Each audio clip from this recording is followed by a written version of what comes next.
Hey guys, welcome back to the Skin Scoop. I'm your host, Madison. And I'm your host, Lexus. This episode is on how to stay motivated in a competitive industry. Yeah, this is for our SD friends, our baby SDs. Ooh, the babes. The babies, because it's hard. It is cutthroat It's in a this. very hard industry. And when you are working full time in the clinic, whether you're solo or an employee, and then also having to show up full time on social media, it can be really hard to stay motivated. So, Yeah.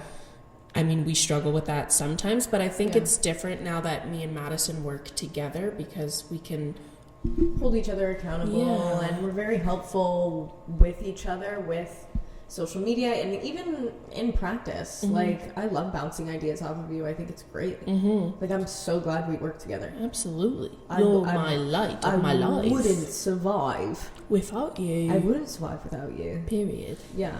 So, Madison, Yes, Lovey. I think it's very important in knowing your why you're in the industry. So, what drew you to aesthetics in the first place? What drew me to aesthetics in the first place is probably how much I struggled with my own skin. So it made me want to do lots of research. I wanted to learn the why about my skin. Why is this happening? And I guess it snowballed from there. Like, I am naturally a people pleaser. And I really like helping people. So when I was figuring out why my skin is doing this, it turned into, well, let's go to school for this. Like, let's actually like dive in deep and learn about this. And then when I saw the effect that I was making on patients' lives, that was like huge for me. Like, making people happy within their own skin and body, it fills my cup. Yeah, that's a big thing for me. I started out as like a freelance makeup artist.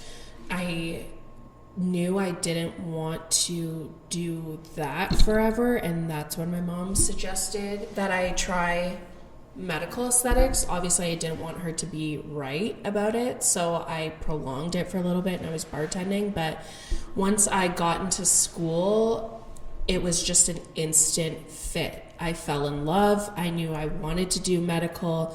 I knew I wanted to give people real, tangible results that made them feel good and better about themselves, and having their face light up or them message me. Like, I had one girl who had just a little treasure trail, and she was a runner and caused friction, which would turn into ingrown hairs, and then she had discoloration. So then we did laser hair removal first, and then I did like 2 pico treatments. Phenomenal results in a short span of time. But she had messaged me after and was like, sent me a picture of, you know, these little short shorts and this shirt, and she's like, I got to run today in something that I never would have worn before. Like, you literally changed my life. And when you're doing it kind of seems so small, but when to have those messages of something so big that you did for someone, it's phenomenal. So I think it's really important to like acknowledge what drew you to the industry, why you're doing what you do, and revisit it often, and just remember like why you're in it, because it can be easy to lose sight of that and to feel discouraged with all the other people, and sometimes looking up to other people, feeling that your education isn't on par or whatever. But it's Instagram, it's not real, it's a highlight reel. Like, fake it till you make it is the slogan of social media. So just ignore what everyone else is doing and just know in your heart why you're doing what you're doing. I love that. Wow, you are such a good speaker.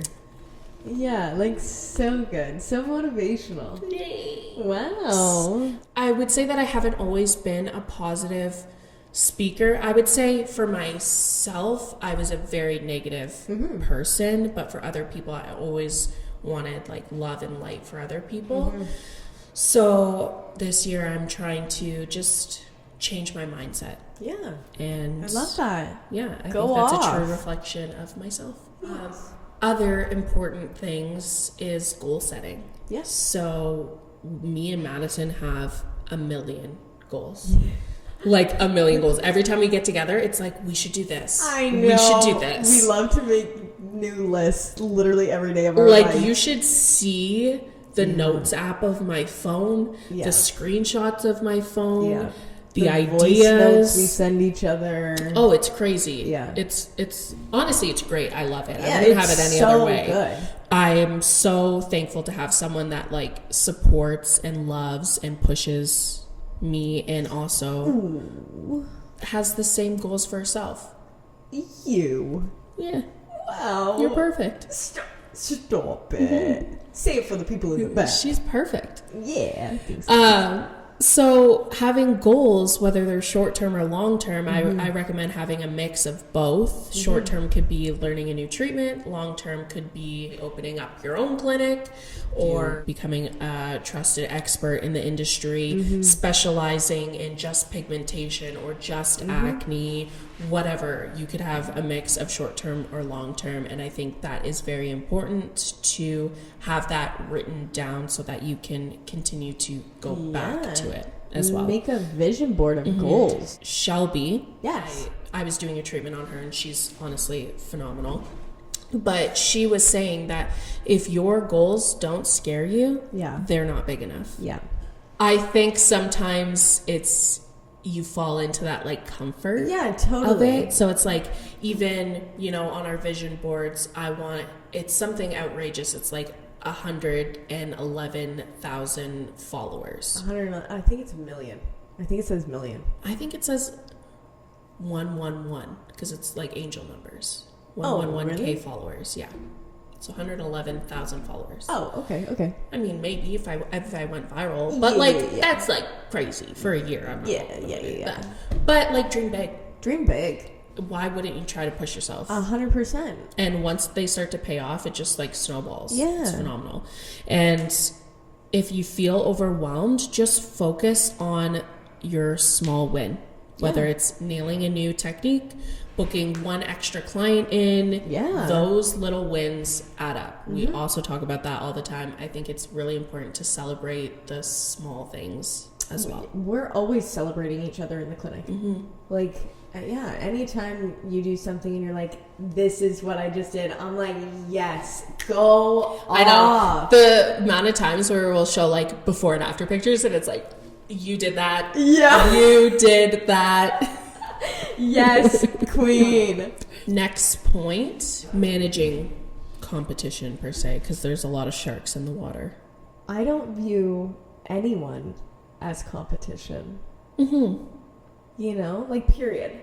Like, don't view anyone as competition because nobody can provide what you provide. No one is you. No one That's is the factor that's different. Yeah, like I like the inspiration side of it. Like, I view and follow so many different practitioners, and they inspire me to do better, to grow more, to get more educated, or they show off a treatment and I'm like, I want to try that. Yeah, like That's a combo treatment, and you're like, oh, I never even thought about that. Yeah.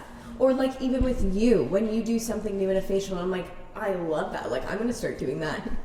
whipping up the cleanser. Yeah.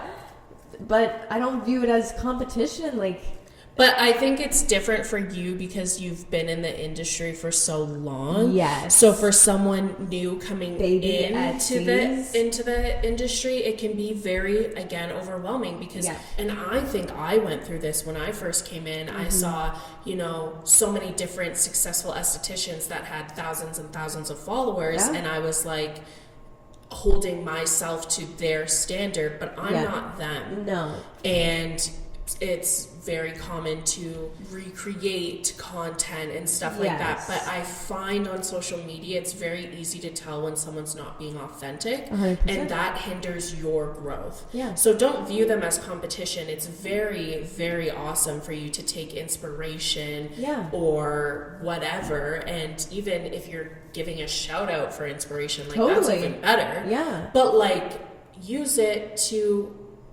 help build yourself. Not in a negative way, just like this is where I want to be at. Or I like what they're doing. Your aesthetic career is going to be a long career. Like, you have to start small and you have to build your way up. You're building a clientele within practice, and trust isn't overnight. No, but you're also building a clientele online with social media. Like, you can reach so many more people with social media. That's why we love to be on social and doing those things. There are lots of estheticians who don't have socials, so to each their own. You should. But I wouldn't recommend that. But no, you need it if you want to succeed. But like, what I'm saying is, it doesn't happen overnight. Like, don't look at someone's profile and be like, oh my gosh, they have so many followers, you know, they're doing so well, their camera quality is amazing, yada yada yada. Start small. And it takes so much trial. Like, if you look at my content and I don't even have it all out, like, some of it's archived. If you look at some of my old content, not saying that I'm like the end all be all, like I have 1,100 followers. It has changed so much. I've gone through so many rebrands and I've finally found something that is authentic to myself and how I want to be perceived on social media.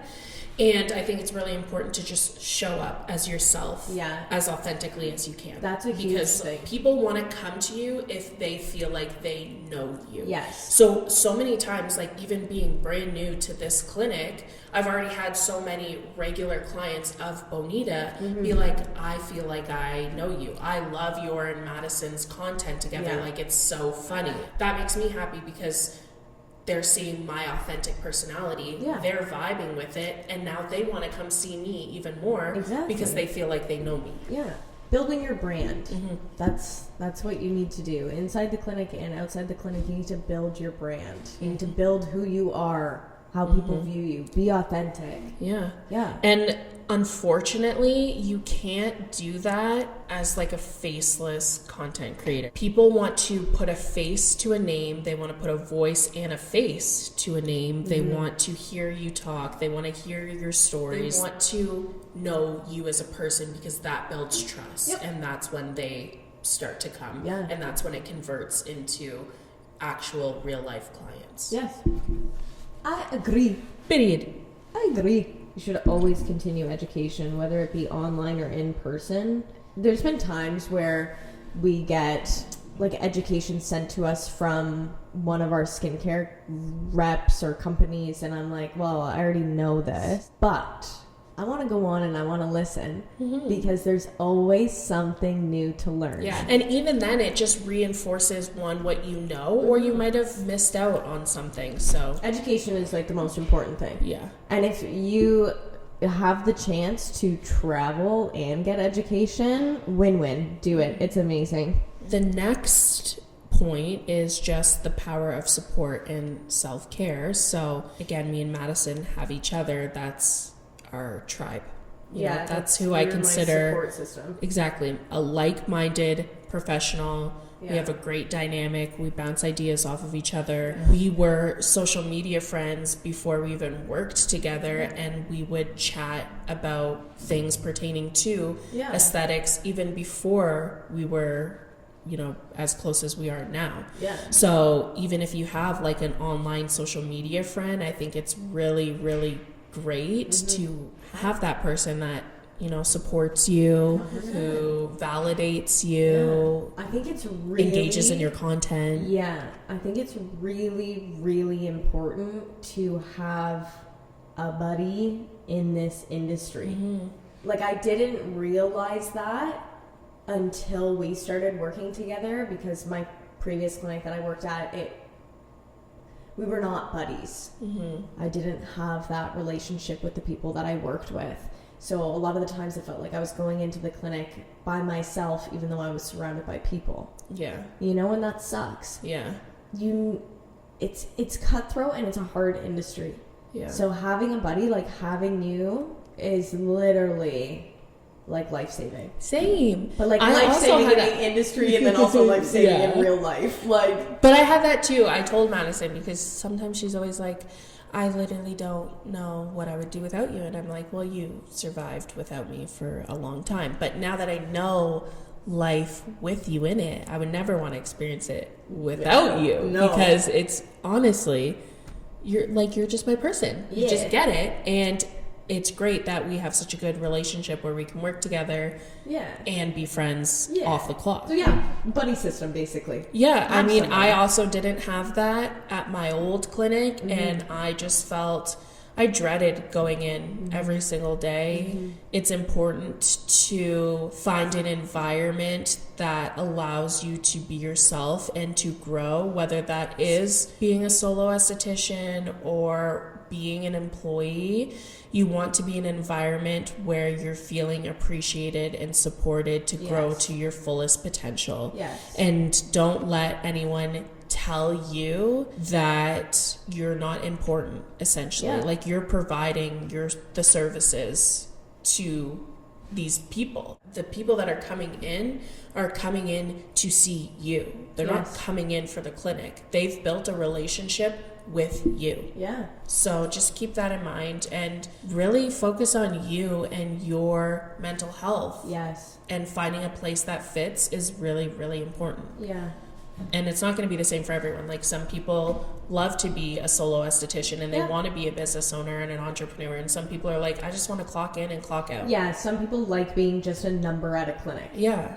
And that doesn't make okay. it, and that doesn't make it any less valuable. That doesn't mean that, like, whatever route you go, you can make it your own and you can build and you can be phenomenal. Yeah. But really, really important to practice what you preach, prioritize your own skincare, prioritize downtime, because like I said, working full-time in the clinic, working with people, then having to maintain your own mental health, your own well-being, your other relationships, your friendships, maybe your partnerships, the house, kids, like, it can be a lot. So dogs. Yeah, dogs. Don't Like, forget us dog people. exactly. Take the time that you need. Me and Madison really, over, the last couple weeks of December, slowed down and just tried to, like, kind of be on social media, but, like, take a step back and recharge and rebrand and decide where we wanted to go with Estheticians Unplugged for the following year, but not forcing ourselves to film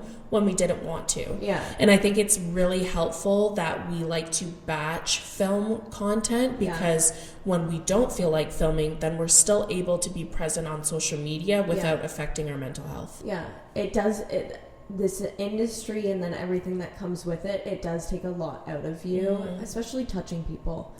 You're taking on their energy, you're putting your energy into them. Yes. Also, like, editing reels, Instagram is awful for that, but, like, it's a lot that goes into it. Like, this is not, and when I say people think that this is an easy industry to come into, there is a lot that goes into it. You are doing laundry, you're treating your clients, you're cleaning, you're doing social media, you're doing editing, you're managing, you're a therapist. You have 10 million hats that you're wearing. Yes. And in that, where do you put yourself? Yeah. I don't want to wear 10 million hats all the time. So when we do have our downtime, I love it. It is so important to recharge. Yeah. Because we're constantly 100% all week long. Yeah. And then we do this stuff on weekends and whatnot. Like, it's... Yeah. And there was, like, multiple times last week where we were, like, ready to film. And then we were like... We're a little burnt out, so, like... I don't want to film. And we just did things that made us happy and spent time together, and it was great. And I didn't feel guilty. No. And, the last week we didn't post on social media, but, like, whatever. Honestly. Yeah. You're not going to lose traction. I think that was a big fear for me and myself, is, like, keeping that momentum going. But, like, it is fine. And also, I've heard that it's good sometimes to take that week-long break from social media, because it kind of, like, resets the algorithm. Oh yeah, they're like, we want you to post. Yeah. We gotta give you engagement now. Yeah. Is there any other, like, points or advice that you would give to baby Esties coming in the industry? What to expect? Oh, Yes. Please tell. Coming into the industry, I think it is so important for you to touch toes. Oh my God. Yeah, we talked about this on our very first episode. I know, but it's so important. It honestly, like, it grows your character. Mm-hmm. You gotta see some feats. Mm-hmm. If I was starting out again, I would work in a large space. I think that I would do like a larger clinic or a larger spa, something, and I would want to be a number and get all the education from the clinic, well-rounded, manis, pedis, and then facials, body treatments. Mm-hmm. If they do medical, great, then you get some of that as well. Mm-hmm. But I think that I would have just well-versed myself a little bit more rather than going to a space and being the only person there. Mm-hmm. Like, I didn't get to bounce ideas off of anyone. I didn't get to ask questions. And you learn everything when you're in the industry. So being fresh out of school, you're like, I'm fucking winging it at this point. Yeah. Fake it till you make it. Yeah. I mean, it really, that helped grow my character to be strong in the industry. And just like thrown in. Yeah, to it. like it was sink or swim, and I was swimming. There was no way I was going to sink. Mm-hmm. But I think it would be nice for baby estheticians to just be able to ask questions and be more well-versed. Like, that would be my tidbit. Yeah, that's what I did. Like, I started off in the industry at a day spa, and I built myself very quickly there. Worked with so many other estheticians that had been in the industry for like 15 plus years at the time. So I got to build myself, and I had lots of returning clients for manicures and pedicures and facials and stuff like that. And that really boosted my confidence while also just being an employee. Yes. Like, I didn't really have any like input. Any manager duties or whatever. Yeah. And then they also did have medical aesthetics there, so they had something similar to the hydrofacial, kind of like the Bella MD, like a mix between the two. We had like a current machine, and then we had laser hair removal and chemical peels, and we used Image skincare, which I actually really liked. It was great. I learned what I needed. I got what I needed, but once I'd been there for 2 years, I was like, okay, I'm ready to now fully dive into medical aesthetics, because I knew in school that I only wanted to be a medical esthetician, but I knew that a medical clinic likely is not going to hire you without experience. Yeah. Like, it's very rare. And if you know the right people and you get into it, then great. But you probably will have to have some sort of experience going into that before applying.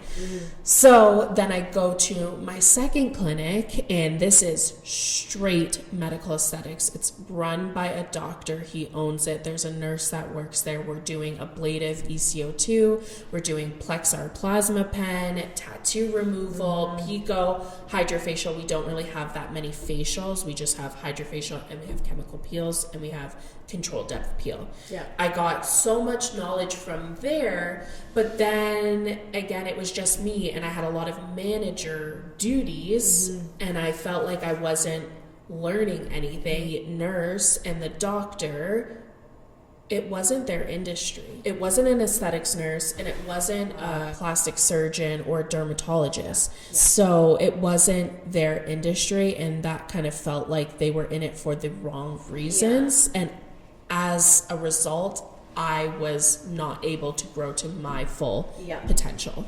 That is a huge thing in this industry. If you are not here to actually help people, and you're here for the wrong reasons and trying to like make as much money as possible, get out of here. And like, he would say all the time that like it basically wasn't what he was interested in. Like, that's not what he was passionate about, and that's fine. Like, that, I understand why you then had people that were passionate about it running it, because it's going to make you a lot of money in the long run, and they're providing good services. But then I wasn't able to grow as an esthetician. So then it was hindering me. And if I had stayed there longer, like, I would have probably fallen behind in the industry. 100%. I would have continued to lose my passion. Yeah. I was ready to go to insurance. Yep. Like, I was burning out. Yeah. I was over it. Yep. And then I came to my third clinic, and I'm where I feel like I need to be at this moment in time. Yeah.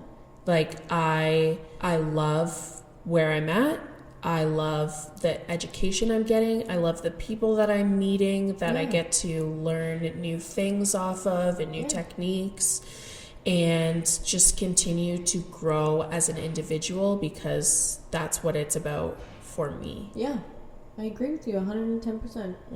We are where we need to be. It is the very same for you. For you listening, you are where you need to be. Period. Yeah.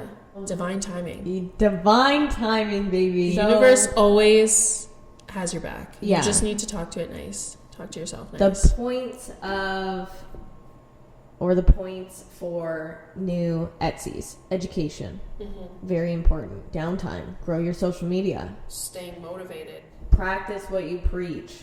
Have some kind of inspiration. Yeah. Write down your goals. Revisit your goals. Revisit your why. Yeah. Think big. Do big. Think big, baby. You are capable of getting what you want. And I feel like a lot of times people like look down on estheticians that want to open their own business, or estheticians that like think highly of themselves. That's not a bad thing. No. Like, to be secure and to know that you are capable and you are smart and you are intelligent and you just are deserving of whatever you want. Like, keep that in mind, and don't let anyone try to tell you different. Yeah.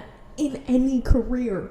In any career. Like, any career. Take whatever people say with a grain of salt. Yeah, 100%. Truthfully. Yeah. You know you.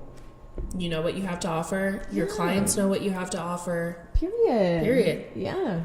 I love that. Yeah. So my advice to baby Esties would be really, really focus on education. I would say that's the most important thing. Do training days. Like, go to a master esthetician or a nurse practitioner or a doctor and get some hands-on clinical training if you can.